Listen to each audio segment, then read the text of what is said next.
Hello, everybody. It is Betting Weekly Game Bet Match. It's your number one betting tennis podcast and YouTube channel, brought to you in association with BetRivers, your hometown sportsbook. I'm Nigel Seeley. Before I introduce you to Shang, our senior ATP Tour handicapper, please hit the subscribe button. Really important. Hit that subscribe button. Loads of you are joining us for the Australian Open coverage, but not many of you are hitting the subscribe button. We need more subscribers. If you want to follow us, please do that. You'll be notified of every time any bit of content drops, and it's very important for you to hit the subscribe button. Man who has subscribed to the channel, took him 2 years, but he did. Shang, how are you, mate? All right? I told you, my YouTube channel is not mine, it's Lagan's. That's all right. It's okay. He can't subscribe, can he? He's 11. It takes 2 seconds. We're asking people to open an account, to get the subscribe button. I can do that, yeah. It would create me a lot of problems with algorithms, but yeah, I know what's coming. And you've done it anyway. You've done it already. Yeah, you've done it already. Have I? Oh, okay. How you doing? Good night last night. We had a nice winner. What a sweat. Medvedev one was a big old sweat. Oh my days. I mean, I had to have a bet on de Minaur in play 16-1 to win the fourth set 6-love. Because you could, that was the only way that bet could lose in play. A lot of people probably some people might not have realised, who come onto this show might not have realised what the bet was. If you can explain what the wager was and then what you did. Yeah, we had de Minaur to win the match and total games to be over 35.5, and Medvedev won the first set 7-6, which is perfect. After that, you should really be putting your feet up because Medvedev only needs to win 5 more games in the match. Assuming Medvedev doesn't go on to win the match, of course, which was never likely to happen. But he only needed 5 more games after that set, and he was on 4. He was struggling to get the 4, and then when it came to the fourth set, if he'd have lost that 6-love, then the bet would have lost by 1 game. So I thought, given the way the match is going, given the way I've seen Medvedev just give up numerous times, I thought 16-1 on de Minaur in play 6-love was a good bet. And of course, he went to 5-love. And I was just thinking, yeah, that's that. And he had, I think, at that point, he'd had a 5 or 6 match points, if you want to call it that. Medvedev game points they were to hold serve or whatever.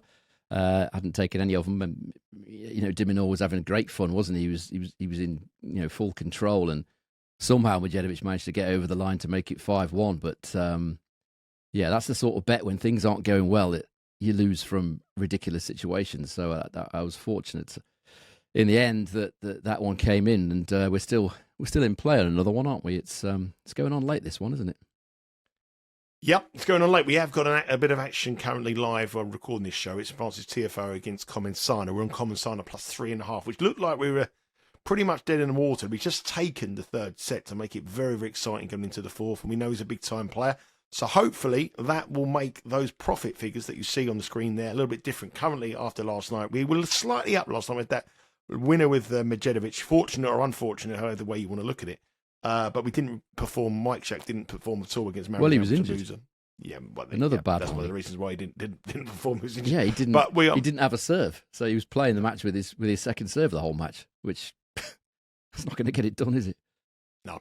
Unfortunately, we are still slightly behind, minus 1.1111 and 1.11 units. And when we get back, hopefully, Comensana can cover the spread here, and we'll be in profit heading into the final show of the week on Sunday. We had a little bit of rain overnight, not a lot, just a little bit of rain spotted around. What is it like for tomorrow? Is it clear, good? Still rain around? It wasn't really forecast, that rain. It just, it's Melbourne. These things do happen. It does tend to change very quickly in Melbourne, as people will know. I should just point out, by the way, if Tiafoe wins that match against Comensana, then all 16 favourites would have won last night, which is A, depressing for me, and B, quite remarkable. You don't normally get all 16 out of 16 favourites winning. Maybe Comensana will come back and win the match, but yeah, that's quite incredible. There would have been a lot of parlays on that, wouldn't there? I mean, there's all in the first round, second round. There's so many people. I mean, I remember when I worked in the betting industry. I would think so. Yeah, it would just everyone 32 parlays, all the favourites, 16. But I mean, I think that could be a disastrous night of tennis for BetRivers if that is the case. If all 16 favourites win, we'll have to find out. That's got to be the high. I've never seen that before. All 16 win. Off the top of my head, I don't remember it. I've seen sort of 14, 15 days, but I don't think many people would have done an entire 16-leg parlay. But a lot of people would have done 8, 10. 12, whatever they choose to do. But yeah, it's certainly not a great night for for the bookies if that's happened. Yeah. No, exactly. Is it going to be a not good night for the weather you asked me about, didn't you? Spectators, yeah. I went completely off the question there, didn't I? That's all right. It was good. It was a good swerve. It was a good point to make. As far as the weather's concerned, yeah, I said it yesterday, it's going to be cooler. Only 18, 19 degrees on Thursday. And then, as I say, randomly springing up to 37, 38 on Saturday, which is, some typical Melbourne weather there. But all we're concerned about right now is Thursday, and that's 18 or 19 degrees, which is a pretty cool day by Australia standards this time of year. Very cool. And two very cool tennis players take to the court in our opener. 7:30 p.m. tonight. It's the battle of the Lorenzos, the battle of the Italians. Lorenzo Musetti up against Lorenzo Sonego. Musetti is minus 295. Sonego is plus 230. Spread here is 4.5. Total 37.5. A whole host of markets on the BetRivers app, which you can live stream this match at 7:30 p.m. tonight. If we're looking at the head-to-head, they lead 2-1. It's gone to Sonego, surprisingly. He beat him in Paris. I think we were on him that day. I think we bet Sonego that day in Paris. And he also, Musetti beat him in 2024 in Vienna, and the time before that was in a challenger event back in 2020. So the only two tour matches are one win apiece in Paris last year for Sonego, and one win apiece for one win for Musetti in Vienna in 2024. This time around, though, looking at the way they've come here, Musetti was very fortunate to get past an injured player in Collignon, who was playing well at the time. Sonego had a fairly straightforward win over Tabernia in round one here. Battle of the Italians. Favourite bettors will be out in force for Musetti. I'm sure that BetRivers will be running for cover for all the parlays. Are we getting with the favourite here, or do we think the older Sonego, the older Lorenzo, has got a chance? I think these matches today are really difficult. Really difficult. Yesterday, I quite was bullish about all four. I think the Norrie one won as well, didn't it? That we put in as a lean. I think that one won as well. Of course, when you put it in as a lean, it always wins. This is one where you feel like the underdog's got some sort of chance. It could be close. I mean, Sonego is a player that, as we know, tends to play his best in majors. He's a real slam bunny. Turns up for, doesn't turn up often for 250s. It can be hit and miss there. Slams, he generally always turns up. And this one in particular, it's Australian Open record. Sonego, 61% win rate and a service points won and return points won total of 102. Pretty impressive for a player ranked as low as he is, number 40 in the world. Certainly better than Musetti's record here, just a 50% win rate and a total of 99. So on that, you would give Sonego a little bit of a chance. And just going further into those numbers, 89% holds of serve this tournament, Sonego, and 75% first serve points won. So he's got to serve well. And if he does, his aggressive game can certainly rush Musetti and cause him problems. If we look at matches played away from clay in the last 12 months versus the current top 50, just so getting rid of some of the easy wins, Sonego's still holding serve 85% of the time, winning 73% of first serve points won. But the issue is his return game is pretty weak. 30% return points won, 10% breaks a serve against the top 50. When he has played the top players, his service game's holding up well, but his return game isn't doing it for him.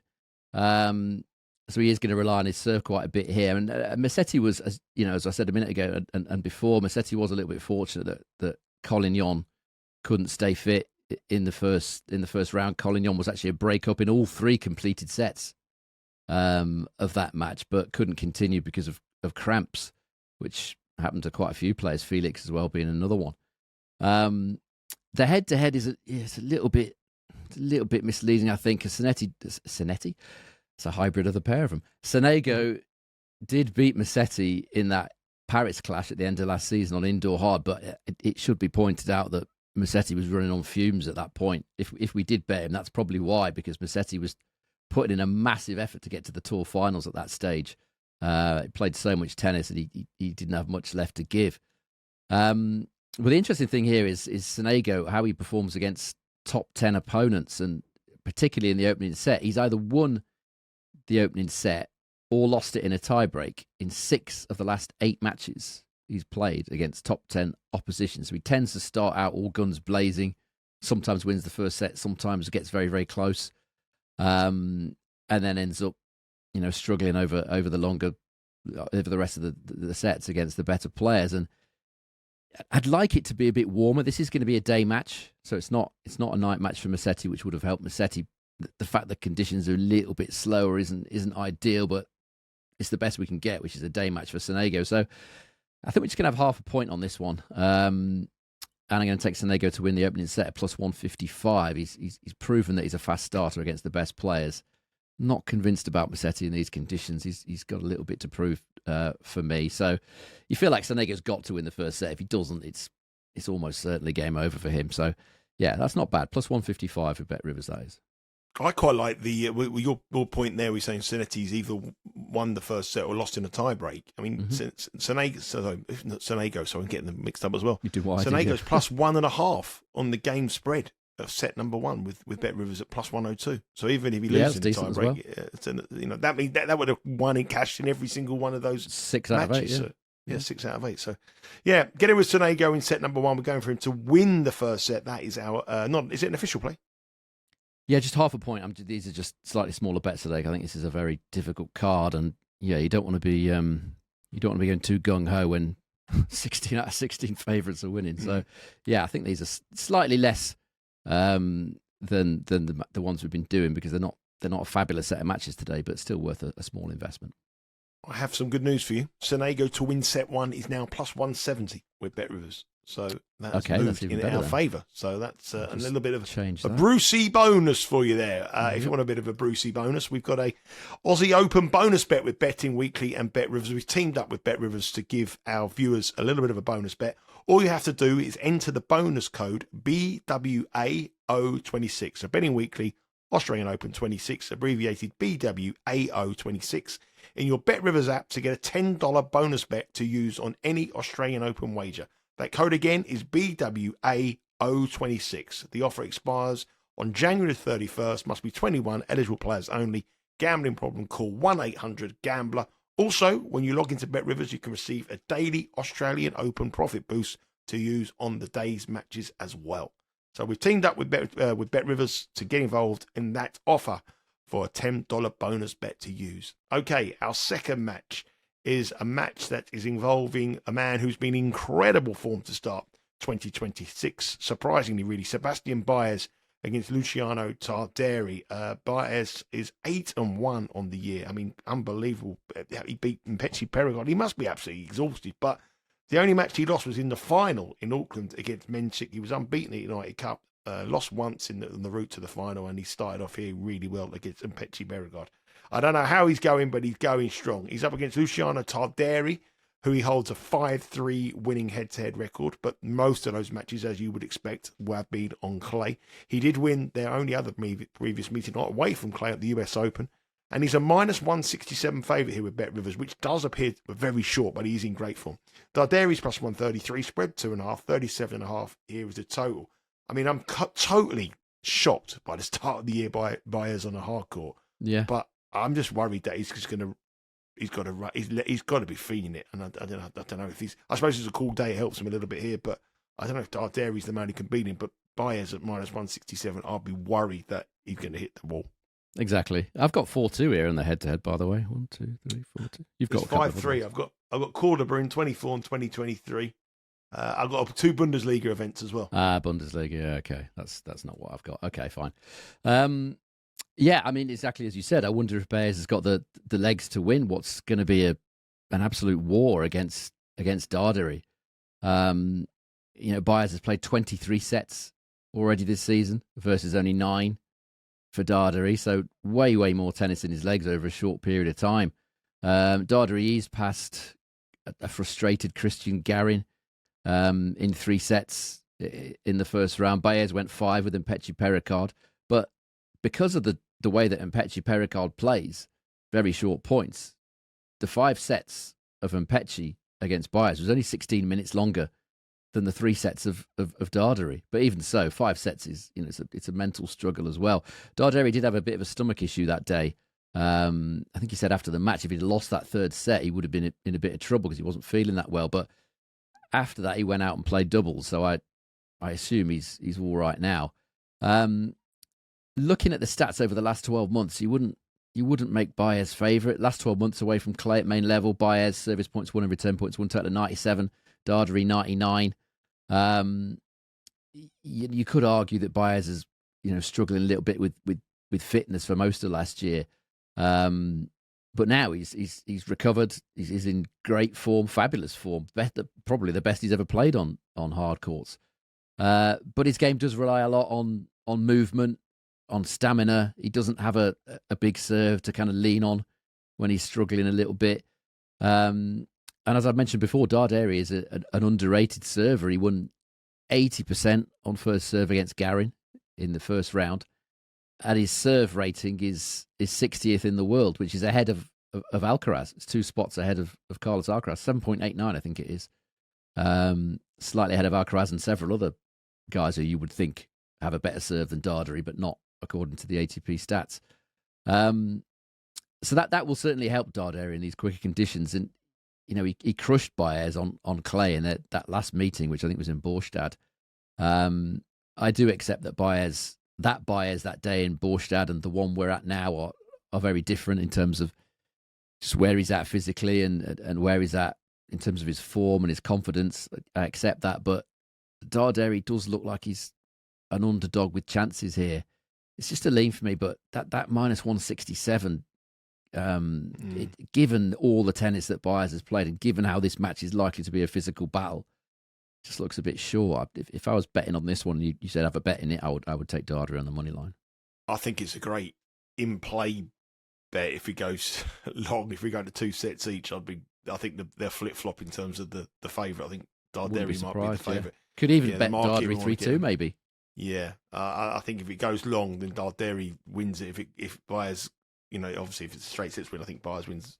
Obviously that is, but I think the longer it goes, the more Darderi bettors have got a chance, and I think the market will rebase itself on the back of that. He's played a lot of tennis, and if you want to continue with the man in form, he's minus 167. Darderi is plus 133. Again, it's 7 p.m. It's the first match on court. There is a whole host of markets on the BetRivers app if you download it, and you can watch this match, live stream it on the app as well. Okay, another match. Botic van der Zandschulp is in action at 9:20 p.m. this evening. He's up against Juncheng. Shang is minus 157. Botic is plus 125. Botic has a great record in when he pulling off shocks in majors when he's favourite. It doesn't very rarely lets you down. I'm surprised he's plus 125 here. Spread is 2.5. Total is 39.5, which does look very high. But when you look at the last time they met and the previous meeting they had, it was in 2024. In Hong Kong, Zhang won 6-7, 7-6, 7-6, and both of them cashed on overs in their opening matches against Nakashima. A good win for Botic van der Zandschulp, and Batista Agut was the victim for Zhang. We did say in round 1 that we thought Botic van der Zandschulp was a lean. We didn't go over the official play. Yep. We liked him. I quite like the price of him in this match here as well, plus 125. Yeah, you can tell where we're at with matches that we're down to Botic van der Zandschulp. I'm always nervous about him. He's cost me so many times, Van der Zandschulp, in matches that he should win and somehow manages to find a defeat from the jaws of victory. But there might be just a hint of value on him here. That match they played almost 2 years ago, almost exactly 2 years ago. Again, case in point, one that Van der Zandschulp probably should have won. He just edged it slightly. Service points won and return points won. Totals 101 to 99. Very, very little in it, of course. But Shang saved a match point for a straight sets loss that day. Ultimately, after all was said and done, Shang won just one more point in the match than Van der Zandschulp, so there's very little in it. Tiny edge to Van der Zandschulp, but he ended up losing it, which is the kind of classic Van der Zandschulp. He's such a hard guy to read. I mean, he's won 4 of his last 6 matches at main level against left-handers. Shang, obviously a lefty. And there's no real difference in his results against lefties as against righties. There's I think it's 1% difference. So no obvious weakness against left-handers for sure. And as you said, I had Van der Zandschulp on my massive list of possible round 1 upsets. And he played really well against Nakashima, who's I think lost every single match he's played at the Australian Open now, Nakashima. But what I liked about Van der Zandschulp was the fact that he's going for his shots, playing aggressively. He's a much better player when he's doing that. I mean, most players are, but too often he's another one that just hangs back and, he's too passive at times. But when he's using the weapons that he's got, the biggish serve, big ground strokes off both wings, and not being passive. He's a far better player. And he has surprisingly to me, he has a great record when it comes to deciding sets at majors. When you think of players that gut out 5-set wins at majors, and you tend to think of the real mentally strong players, Van der Zandschulp's probably not someone that would be ranked high on most people's lists, but including qualies, he's 11 wins and 2 losses in deciding sets in majors. And in the main draw, he's won 5 of the 6 he's played, winning his last 5 in a row. Shang has won 2 and lost 3 of the 5-set matches that he's played, matches that have gone to a 5th set in majors. And that is what would worry me about Shang.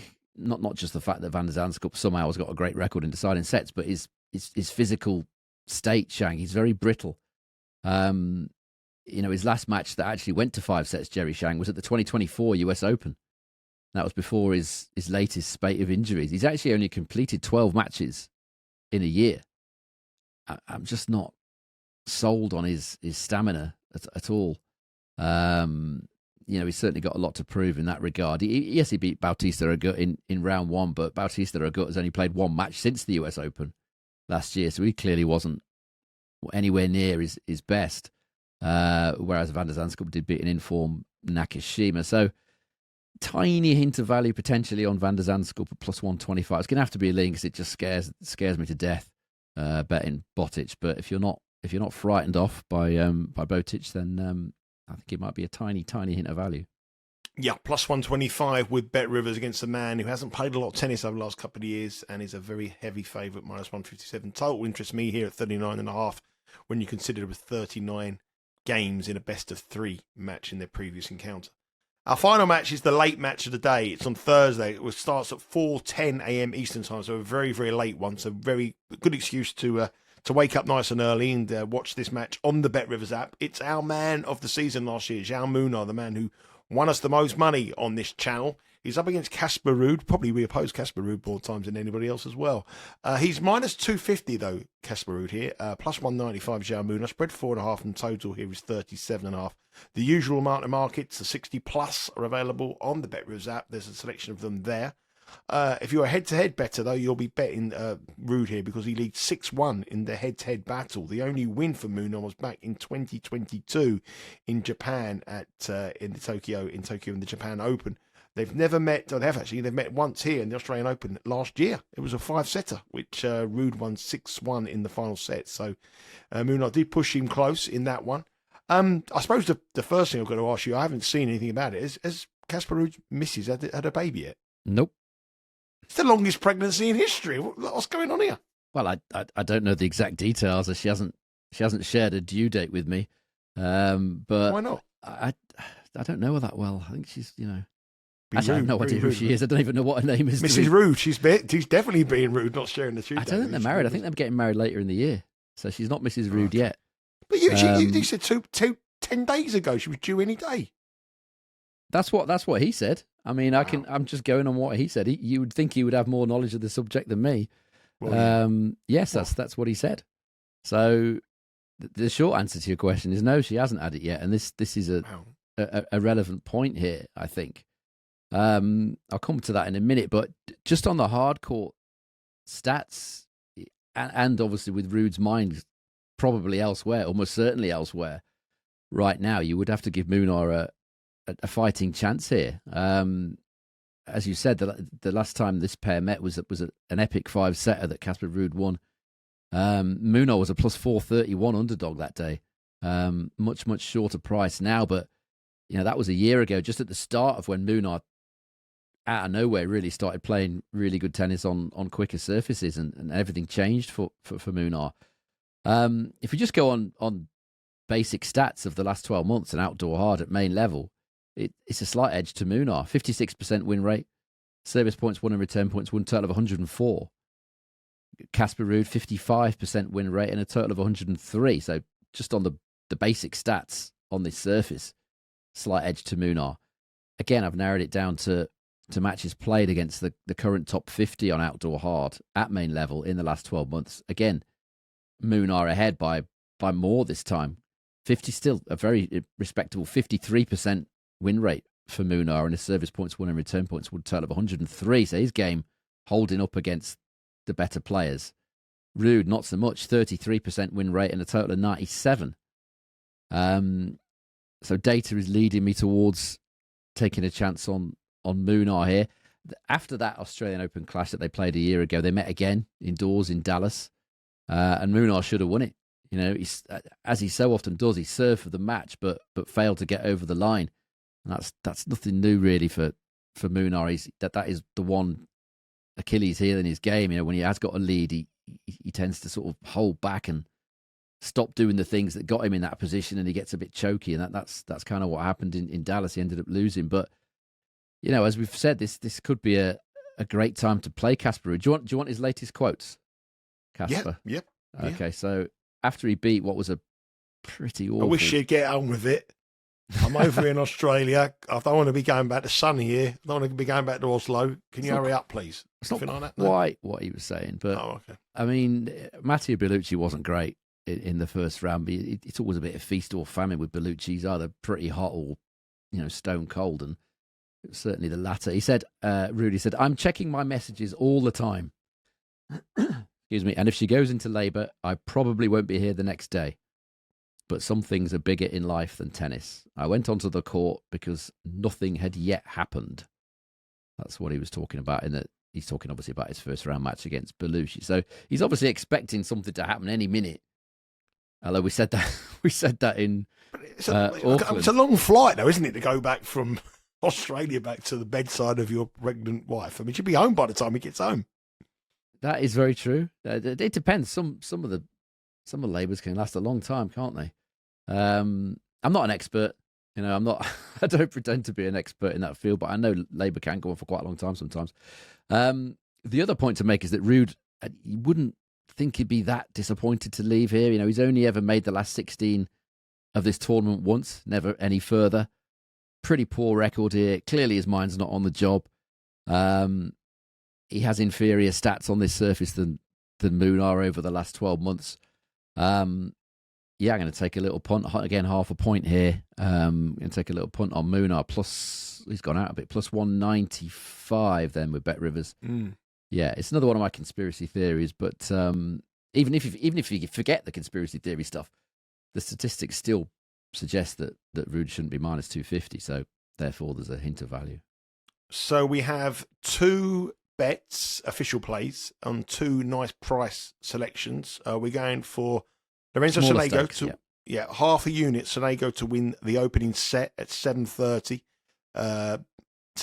We started off with one of the early matches and finished off with the late ones. So first off, early one, Musetti Sonego to win the opening set at plus 170. And to end the day, we're going with Jaume on the money line at plus 195, and hoping that after the set number 2, he gets a text to say Mrs. Ruud has given birth, and he gets one set completed and then gets on the plane back to Oslo. That'd be great. Perfect scenario. That'd be great. I'd take that. Plus 195 for Jaume on the money line. And remember the offer, the Australian Open bonus bet offer is from Betting Weekly and BetRivers. You have to enter the bonus code BWAO26, Betting Weekly Australian Open 26 in your BetRivers app to get a $10 bonus bet to use on an Australian Open wager. The code again is BWAO26. The offer expires on January 31st. Must be 21, eligible players only. Gambling problem, call 1-800-GAMBLER. Also, when you log into your BetRivers account, you can receive a daily Australian Open profit boost to use on the day's matches. So hopefully you can use that profit boost. You can lose that bonus on some of those matches that we have there for you. That has been it. Sean, thank you very much. We'll be back on Sunday. Looking ahead, I don't know round we'll be in. We'll be in the last 16 then, probably looking at the last 16 matches on Sunday. Well, it'll be after that 38-degree day. That might be very interesting. Yeah. So we'll be back on Sunday. Tomorrow I will be joined by Tim Dennis looking at Betting Weekly WTA, and also on Saturday we'll be looking at Betting Weekly WTA, and myself and Sean will be back on Sunday. So the tennis content continues. We're just switching to the women's side of the event. If you want to follow any of the picks from the boys, you can do on our Instagram at Because We Win. I'm sure Sean will put some posts up tomorrow or the following day if there's anything he likes there. So it's very important that you follow that account, because Tim Dennis has given 2 bets on there unofficially, which are away from these shows, and both of them won. So if you follow our socials at Because We Win. We're also live at halftime on the Champions League tonight with Paul the Hitman Hughes and Steve Wiss. Remember, Betting Weekly live Monday through to Friday, 11 o'clock Eastern Time and 4 p.m. Eastern Time, with all the crew looking at all the big sports over here in Europe and across the world in tennis and soccer, and also at home in America where the guys Mike and Doug have been smashing it out of the park on their previews on the American sports. Okay, that's it. Have a great day, Sean. Enjoy yourself. Hopefully we can get Comensana home with the +3.5. He's currently training 3-2 in the 4th set. That'll be good. That'll make us profitable going into the next show. Hopefully that's the case. Good luck, and good luck with your bets tonight.